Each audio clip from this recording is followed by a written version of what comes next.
नमस्कार दोस्तों, आज हम एक ऐसे मामले पर बात करने जा रहे हैं जिसने पूरे समाज को हिलाकर रख दिया है। एक बेटे ने अपनी ही मां की जान ले ली और वजह मां के कथित नाजायज संबंध। आइए जानते हैं इस घटना की पूरी सच्चाई। रामाश्रय यादव को अपनी मां के साथ आपत्तिजनक स्थिति में देखकर सूरज को इतना गुस्सा आया कि फावड़े से वार करके उसने रामाश्रय की जिंदगी का दिया हमेशा के लिए बुझा दिया। रामाश्रय यादव आकर ड्राइंग रूम में पड़े सोफे पर बैठे ही थे कि उनके मोबाइल फोन की घंटी बजी।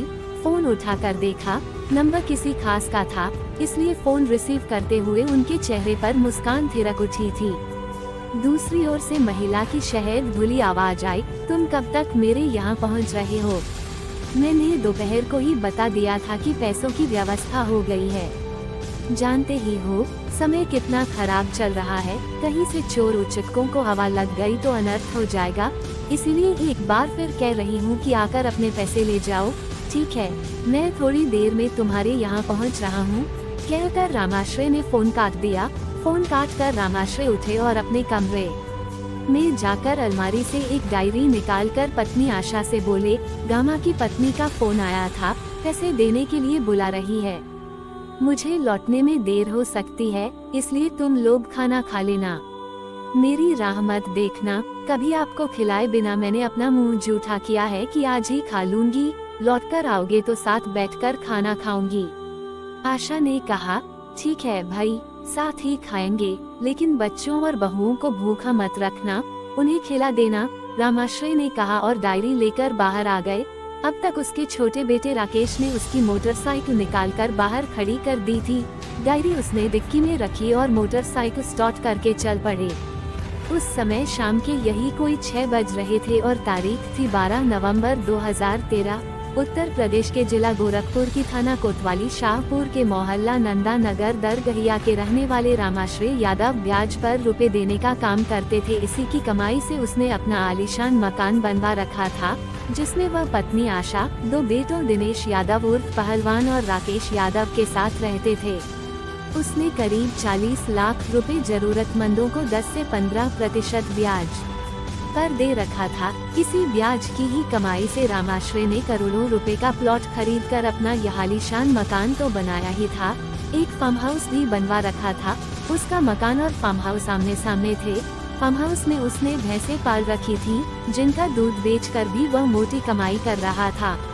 यही नहीं, कुसुम्ही में 20 बीघे जमीन भी खरीद रखी थी, जिस पर खेती करवाता था। इन सब के अलावा वह प्रॉपर्टी में भी पैसा लगाता था। एक तरह से वह बहुधंधी आदमी था। उसके इन कारोबारों में उसका छोटा बेटा राकेश उसकी मदद करता था। रामाश्रय यादव को घर से गए 3 घंटे से ज्यादा हो गया और न ही उसका फोन आया और न ही वह आया तो आशा को चिंता हुई। उसने राकेश से कहा, अपने पापा को फोन करके पूछो कि उन्हें आने में अभी कितनी देर और लगेगी, इस समय वह कहाँ है। राकेश ने रामाश्रय को फोन किया तो पता चला कि उसका फोन बंद है। ये बात उसे अजीब लगी, क्योंकि ऐसा कभी नहीं होता था। राकेश की समझ में यह बात नहीं आई तो मां से कहकर वह अपनी मोटरसाइकिल से गामा यादव के घर के लिए निकल पड़ा। गामा के घर की दूरी 6 किलोमीटर के आसपास थी। वह अभिषेक नगर शिवपुर नहर कॉलोनी में रहता था। यह इलाका थाना कैंट के अंतर्गत आता था। गामा यादव तो नौकरी की वजह से बाहर रहता था। यहाँ उसकी पत्नी मंजू बच्चों के साथ रहती थी। मंजू से रामाश्रय के अच्छे संबंध थे, जिसकी वजह से वह अक्सर उसके यहाँ आता जाता रहता था। करीब 20 मिनट में राकेश मंजू के यहाँ पहुँच गया। उसने घंटी बजाई तो मंजू ने ही दरवाजा खोला। उतनी रात को अपने यहाँ राकेश को देखकर वह चौंकी। उसने कहा, आओ अंदर आओ, कहो क्या बात है। आपके यहाँ पापा आए थे, अभी तक लौटे नहीं, उनका फोन भी बंद है। वो तो मेरे यहाँ दोपहर आए थे, पैसों का हिसाब किताब करना था, लेकर तुरंत चले गए थे, मंजू ने कहा। मंजू के इस जवाब से राकेश हैरान रह गया, क्योंकि घर से निकलते समय उसके पापा ने इन्हीं के यहाँ आने की बात कही थी, जबकि वह कह रही थी कि पापा यहाँ दोपहर आए थे और हिसाब किताब करके पैसे लेकर चले गए थे। वह क्या कहता, बिना कुछ कहे सुने ही बाहर से लौट आया। घर लौटकर उसने सारी बात माँ को बताई तो आशा का दिल घबराने लगा। माँ की हालत देखकर राकेश ने कहा, आप परेशान मत होइए, फोन करके अन्य परिचितों से पूछता हूँ, हो सकता है किसी के घर जाकर बैठ गए हों। बातचीत में उन्हें समय का ख्याल ही न हो। राकेश ने लगभग सभी जान पहचान वालों को फोन करके पिता के बारे में पूछ लिया, लेकिन कहीं से उसे कोई जानकारी नहीं मिली। अब तक काफी रात हो चुकी थी। उसकी समझ में नहीं आ रहा था कि इतनी रात गए वह कहां जाकर पिता को ढूंढे। किसी तरह रात बिताकर सुबह होते ही राकेश पिता को ढूंढने के लिए निकल पड़ा। सुबह भी वह सबसे पहले मंजू के ही घर गया। इस बार भी मंजू ने वही जवाब दिया जो रात में दिया था। इसके बाद वह पिता को जगह जगह ढूंढने लगा। शाम होते होते उसके किसी परिचित ने बताया कि थाना झंगहा पुलिस ने नया बाजार स्थित मंदिर के पास से एक मोटरसाइकिल लावारिस स्थिति में खड़ी बरामद की है। जाकर देख लो, कहीं वह उसके पिता की तो नहीं है। अब तक राकेश के कुछ दोस्त भी उसकी मदद के लिए आ गए थे। वह अपने दोस्तों के साथ थाना झंगहा जा पहुंचा। राकेश ने मोटरसाइकिल देखी तो वह वही थी जो पिछली शाम उसके पिता लेकर निकले थे। उसने डिक्की देखी तो उसमें वह डायरी नहीं थी जो उसके पिता उसमें रख कर ले गए थे। डायरी न पाकर उसे लगा कि उसके पापा के साथ अवश्य कोई अनहोनी हो चुकी है। अगले दिन 14 नवंबर 2013 की सुबह राकेश अपने दोस्तों के साथ थाना कोतवाली शाहपुर पहुंचा। कोतवाली प्रभारी उपेंद्र कुमार यादव को पूरी बात बताई तो कोतवाली प्रभारी ने उससे एक तहरीर लेकर रामाश्रय यादव के अपहरण का मुकदमा दर्ज करा दिया। मुकदमा दर्ज कराने के बाद कोतवाली प्रभारी उपेंद्र कुमार यादव ने रामाश्रय यादव का मोबाइल नंबर सर्विलांस पर लगवाने के साथ उसकी कॉल डिटेल्स निकलवा ली। कॉल डिटेल्स में अंतिम फोन अभिषेक नगर, शिवपुर, नेहर कॉलोनी की रहने वाली मंजू यादव के मोबाइल से किया गया था। रामाश्रय मंजू यादव के यहाँ ही जाने की बात कहकर घर से निकले थे। उसी के बाद से उसका पता नहीं चल रहा था। मोबाइल भी बंद हो गया था। पुलिस को मंजू पर शक हुआ तो उसके मोबाइल फोन को सर्विलांस पर लगवा दिया, क्योंकि पुलिस को लग रहा था कि रामाश्रय के अपहरण में कहीं न कहीं से उसका हाथ जरूर है।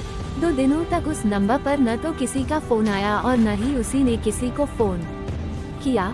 17 नवंबर 2013 की सुबह मंजू ने अपने एक रिश्तेदार को फोन करके रामाश्रय यादव के बारे में कुछ इस तरह की बातें की जैसे उसके गायब होने के बारे में उसे कुछ पता हो। मामला एक संभ्रांत औरत से जुड़ा था, इसलिए पुलिस ने सारे साक्ष्य जुटाकर ही उस पर हाथ डालने का विचार किया। पुलिस की एक टीम बनाई गई जिसमें सिपाही राम विनय सिंह, संजय पांड्या, रामकृपाल यादव, अजीत सिंह, महिला सिपाही पिंकी सिंह और इंदुबाला को शामिल किया गया। इस टीम का नेतृत्व कोतवाली प्रभारी उपेंद्र कुमार यादव कर रहे थे। गुप्त रूप से सारी जानकारियां जुटाकर उपेंद्र कुमार ने रात को अपनी टीम के साथ मंजू के घर छापा मारा। घर पर उस समय मंजू और उसका बेटा सौरभ था। उतनी पुलिस देखकर मंजू सकपका गई। दरवाजा खुलते ही पुलिस घर में घुसकर तलाशी लेने लगी। पीछे के कमरे की तलाशी लेते समय पुलिस ने देखा कि कमरे का आधा फर्श इस तरह है जैसे गड्ढा खोदकर पाटा गया हो, जबकि बाकी का आधा हिस्सा लीपा हुआ था। दरअसल मकान का फर्श अभी बना नहीं था। एक सिपाही ने उस पर पैर मारा तो वह जमीन में धंस गया। संदेह हुआ तो पुलिस ने लोहे की सरिया का टुकड़ा उठाकर उसमें घुसेड़ा तो वह आसानी से घुसता चला गया। इसके बाद मंजू से पूछताछ की गई तो पहले वह इधर उधर की बातें करती रही, लेकिन जब पुलिस ने थोड़ी सख्ती की तो उसने अपना अपराध स्वीकार करते हुए पुलिस को बताया कि रामाश्रय यादव की हत्या करके वहां उसी की लाश यहां गाड़ी गई है।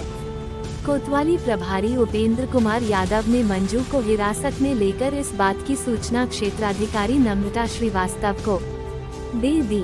इसके बाद नम्रता श्रीवास्तव, पुलिस अधीक्षक नगर Paresh Pandya, city magistrate Ramkeval Tiwari, inspector Bhanwarnath Chaudhary और इंजीनियरिंग कॉलेज चौकी के चौकी प्रभारी भी वहां पहुंच गए। सिटी मजिस्ट्रेट रामकेवल तिवारी की उपस्थिति में फर्श की खुदाई करके लाश बरामद की गई।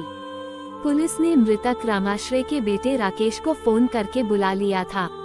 लाश देखते ही वह बिलख बिलख कर रोने लगा। लाश की शिनाख्त हो ही गई। पुलिस ने अपनी औपचारिक कार्रवाई पूरी करके लाश को पोस्टमार्टम के लिए मेडिकल कॉलेज भिजवा दिया। मंजू यादव को पुलिस थाने ले आई। थाने में एसपी सिटी परेश पांड्या और क्षेत्राधिकारी नम्रता श्रीवास्तव की उपस्थिति में उससे पूछताछ की गई। इस पूछताछ में मंजू ने रामाश्रय यादव की हत्या की जो कहानी बताई वह इस तरह थी। 40 वर्षीय मंजू यादव मूल रूप से गोरखपुर के थाना कैंट के मोहल्ला अभिषेकंगा शिवपुर की नहर कॉलोनी की रहने वाली थी। उसके परिवार में पति गामा यादव और 2 बेटे सूरज कुमार तथा सौरभ कुमार थे। करीब 5 साल पहले गामा यादव एयरफोर्स से सेवानिवृत्ति हुए तो उन्हें झारखंड के बोकारो में नौकरी मिल गई। वो वहां अकेले ही रहते थे। उनकी पत्नी मंजू गोरखपुर में रहकर दोनों बच्चों को पढ़ा रही थी। अभिषेकंगा में रहने से पहले गामा यादव का परिवार नंदानगा दरगहिया में किराए के मकान में रहता था। वहीं रहते हुए उनकी मुलाकात रामाश्रय यादव से हुई तो जल्दी ही दोनों में दोस्ती हो गई। धीरे धीरे ये दोस्ती इतनी गहरी हो गई कि दोनों परिवारों का एक दूसरे के यहाँ खूब आना जाना हो गया। रामाश्रय यादव की शादी तो हो ही गई थी, वह 2 बेटों का बाप भी बन गया था। जबकि गामा यादव की नई नई शादी हुई थी। ये लगभग 20-25 साल पहले की बात है। गामा यादव के ड्यूटी पर जाने के बाद घर में मंजू यादव ही रह जाती थी। ऐसे में कभी कभार घूमते फिरते रामाश्रय उसके घर पहुंच जाता तो घंटों उससे बातें करता रहता था। बातें करते करते ही उसके मन में दोस्त की बीवी के प्रति आकर्षण पैदा होने लगा। मंजू भी 2 बेटों सूरज और सौरभ की मां बन गई थी। 2 बेटों के जन्म के बाद उसके शरीर में जो निखार आया था वह रामाश्रय को और बेचैन करने लगा था। मंजू के आकर्षण में बंधा वह जब तब उसके घर पहुंचने लगा, लेकिन अब वो उसके घर खाली हाथ नहीं जाता था। बच्चों के बहाने वो कुछ न कुछ लेकर जाता था। मंजू और उसके बीच हंसी ठिठोली होती ही थी। इसी बहाने वो उससे अश्लील मजाक करते हुए शारीरिक छेड़छाड़ भी करने लगा। मंजू ने कभी विरोध नहीं किया, इसलिए उसकी हिम्मत बढ़ती गई और फिर एक दिन उसने उसे बाहों में भर लिया। ऐसे में न तो रामाश्रय ने घर परिवार की चिंता की न मंजू ने। उन्होंने ये भी नहीं सोचा कि जब इस बारे में घर वालों को पता चलेगा तो इसका परिणाम क्या होगा। दोनों ही किसी तरह की परवाह किए बगैर एक हो गए। इसके बाद उनका ये लुका छिपी का खेल लगातार चलने लगा। दोनों ही यह खेल इतनी सफाई से खेल रहे थे कि इसकी भनक न तो गामा को लगी और न आशा को। गामा नंदानगा में किराए के मकान में रहता था। बच्चे बड़े हुए तो जगह छोटी पड़ने लगी। रामाश्रय सूदखोरी के साथ प्रॉपर्टी का भी काम करता था। इसी वजह से मंजू ने उससे प्लॉट दिलाने की बात कही तो रामाश्रय ने उसे अभिषेक नगर का ये प्लॉट दिला दिया। प्लॉट खरीदने का पैसा भी रामाश्रय ने ही दिया, लेकिन गामा ने उसका ये पैसा धीरे धीरे अदा कर दिया था। रामाश्रय ने मंजू को प्लॉट ही नहीं दिलवाया बल्कि उसका मकान भी बनवा दिया। मकान बनने के बाद मंजू बच्चों को लेकर अपने मकान में आ गई। यह 18 साल पहले की बात है। उसी बीच गामा नौकरी से रिटायर हो गया तो उसे झारखंड के बोकारो में बढ़िया नौकरी मिल गई, जहां वह अकेला ही रहकर नौकरी करने लगा। गामा के आने से जहां मंजू और रामाश्रय को मिलने में दिक्कत होने लगी थी, वहीं उसके बोकारो चले जाने के बाद उनका रास्ता फिर साफ हो गया था। सूरज और सौरभ बड़े हो गए थे, लेकिन वे स्कूल चले जाते थे तो मंजू घर में अकेली रह जाती थी। उसी बीच रामाश्रय उससे मिलने आता था। मंजू को पता ही था कि रामाश्रय ब्याज पर पैसे देता है। उसके मन में आया कि क्यों न वह भी अपने शारीरिक संबंधों को कैश कराए। वह रामाश्रय से रुपए ऐंठने लगी। उन पैसों को वह 12% की दर से ब्याज पर उठाने लगी। इसी तरह उसने रामाश्रय से करीब 15 लाख रुपए ऐंठ लिए। 15 लाख रुपए कोई छोटी रकम नहीं होती। रामाश्रय मंजू से अपने पैसे वापस मांगने लगा, जबकि मंजू देने में आनाकानी करती रही। रामाश्रय को लगा कि उसके पैसे डूबने वाले हैं तो उसने थोड़ी सख्ती की। किसी तरह मंजू ने 10 लाख रुपए तो वापस कर दिए, लेकिन 5 लाख रुपए उसने दबा लिए। उसने कह भी दिया कि अब वो ये रुपए नहीं देगी। इसके बाद रामाश्रय ने उससे पैसे मांगने छोड़ दिए। 12 नवंबर 2013 की शाम 6 बजे मंजू ने फोन करके रामाश्रय को अपने घर बुलाया, क्योंकि उस समय वह घर में अकेली थी। उसके दोनों बेटे कहीं घूमने गए थे। घर से निकलते समय रामाश्रय ने पत्नी को बता दिया था कि वो मंजू के यहाँ हिसाब किताब करने जा रहा है। उसे लौटने में देर हो सकती है, इसलिए वो उसका इंतजार नहीं करेगी। जिस समय रामाश्रय मंजू के यहाँ पहुँचा, सौरभ आ चुका था। उसे देखकर दोनों हिचकिचा गए। तब रामाश्रय ने उसे बाहर भेजने के लिए कुछ रुपए देकर कोई सामान लाने को कहा। उसके जाते ही दोनों एक दूसरे की बाहों में समा गए। वह वासना की आग ठंडी कर ही रहे थे कि सूरज आ गया। दरवाजा अंदर से बंद था। उसने दरवाजे की झिर्री से झांका तो उसे अंदर से खुसुर-फुसुर की आवाज सुनाई दी। सूरज दीवार के सहारे छत पर चढ़ गया। सीढ़ियों से उतरकर वो कमरे में पहुंचा तो मां को रामाश्रय के साथ आपत्तिजनक स्थिति में देखकर उसे गुस्सा आ गया। सूरज को देखकर मंजू हड़बड़ा कर उठी।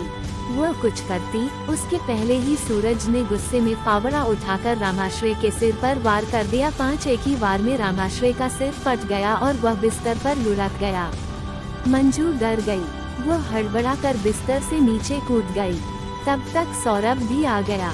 वह भी छत के रास्ते नीचे आया था। रामाश्रय को खून में लथपथ देखकर वह बुरी तरह से डर कर रोने लगा। मंजू ने उसे डांटकर चुप कराया। जो होना था सो हो चुका था। तीनों डर गए कि अब उन्हें जेल जाना होगा। पुलिस से बचने के लिए मंजू ने बेटों के साथ मिलकर कमरे के अंदर गड्ढा खोदा और रामाश्रय की लाश को उसी में दबा दिया। इसके बाद अपने एक रिश्तेदार की मदद से सूरज उसकी मोटरसाइकिल को थाना झंगहा के अंतर्गत आने वाले नया बाजार के मंदिर के पास खड़ी कराया। वहां से लौटकर वह उसी दिन पिता के पास बोकारो चला गया। पूछताछ के बाद पुलिस ने मंजू को अदालत में पेश किया, जहां से उसे जेल भेज दिया गया। 21 नवंबर 2013 को पुलिस ने सूरज को हिरासत में लेकर बच्चों की अदालत में पेश किया, जहां से उसे बाल सुधार गृह भेज दिया गया। इस मामले में मृतक के बेटे राकेश का कहना है कि उसके पिता के मंजू से अवैध संबंध बिल्कुल नहीं थे। पैसे लौटाने न पड़े, इसके लिए उसने उसके पिता की हत्या की है। यही नहीं, घटना वाले दिन उसके पिता के पास 2 लाख रुपए के चेक और 2 लाख रुपए नकद थे। वे भी गायब हैं। उनका मोबाइल भी नहीं मिला है। कथा लिखे जाने तक न तो मंजू की जमानत हुई थी, न सूरज की। गामा यादव ने उनकी जमानत की कोशिश भी नहीं की थी। शायद उन्होंने बेटे और पत्नी को उनके किए की सजा भुगतने के लिए छोड़ दिया है। धन्यवाद। वीडियो पसंद आया हो तो लाइक और शेयर करें। चैनल को सब्सक्राइब करना न भूलें।